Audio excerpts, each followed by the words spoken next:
One of the ultimate fantasy scenarios that I love thinking about is the idea of having a pocket universe. If you haven't heard of this before, it basically means having your own little world that only you can enter. You'll shake a magic snow globe or rub a magic cactus, and a portal will appear to transport you to your own special realm.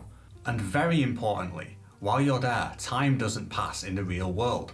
It's got cozy furnishings, a massive library filled with all kinds of books, as well as everything else you could possibly need to have the ultimate comfy life available to you whenever you want.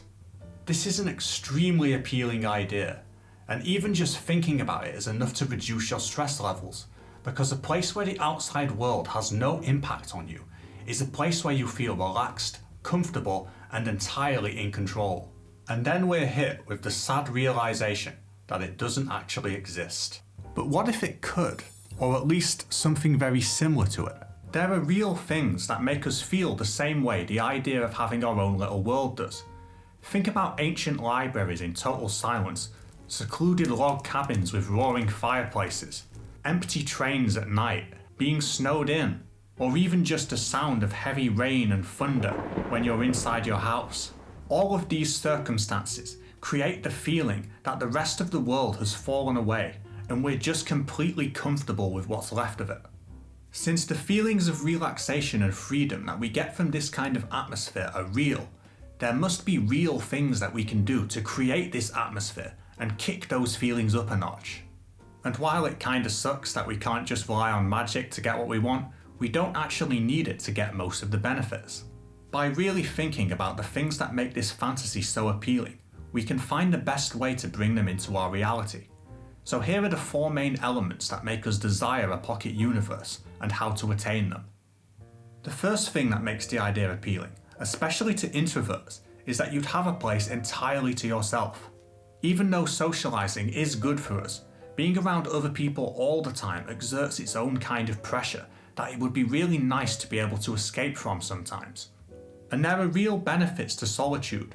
The main one is that it provides a kind of reset button for your emotions, since the effects of external stress fade when we spend some time away from it. The way to turn somewhere into a place of solitude is to stop any external information from entering it.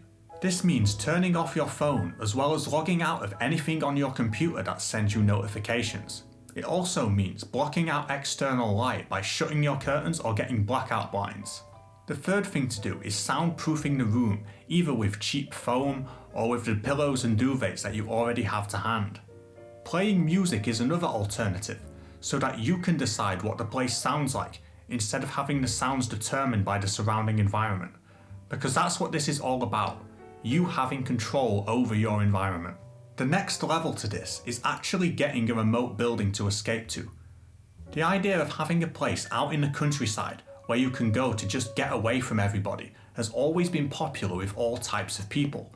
The exact form that this kind of place takes varies with each person's level of wealth, going from camping to a log cabin to a log mansion to a country palace.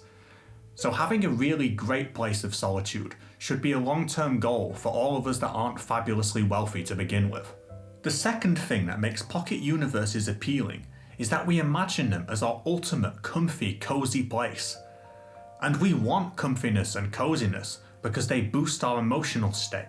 You can see rooms like this on the Cozy Places subreddit, but be warned, you'll look at these places and think it's impossible to recreate anything like it without spending a ton of money.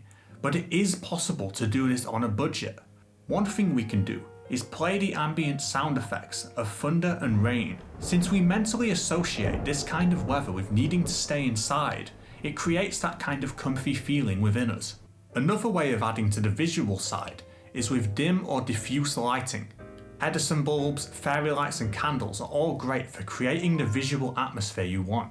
But the absolute best thing you can do is put up artwork that matches the mood you want. Start by printing out pictures you like on regular paper and pin them up around the room to use as placeholders until you feel like buying something better. This is a way better approach than just telling yourself that you'll buy artwork someday and then never actually doing it. There's another way to create a comfy space, and that's using virtual reality. This is amazing if you just want the feeling of something like watching a movie in a great room, especially if you only have limited physical space to work with.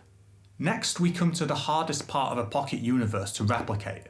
The fact that time stops while you're in there. Yeah, unfortunately, the best part is also the most impossible part. Having unlimited time would obviously be amazing, but it's not the only part that appeals to us.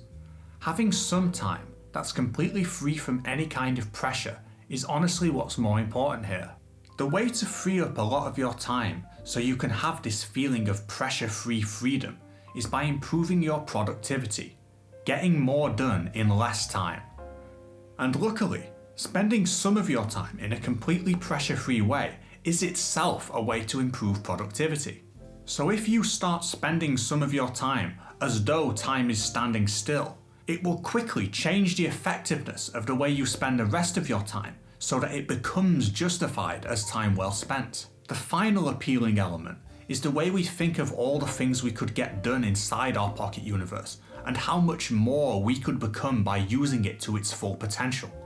To make this part a reality, you'll need to get the first 3 appealing elements in place first, and then use the new environment that you've created for learning and creativity, because controlling your environment allows you to control what you focus on, and by using the sense of freedom a new environment gives you to not just escape and relax, but to learn and create, you'll find that your mind becomes more ordered through interacting with the thing you're creating, and this will turn you into a higher functioning human being. The ultimate point of all of this is that when the world seems smaller, you'll feel a vastly increased sense of control over it, and this is what lets you realize your own power. Thanks for watching, guys. If you like this video, then consider clicking like so that other people will be shown this video and it will hopefully help them out too. Have a great day.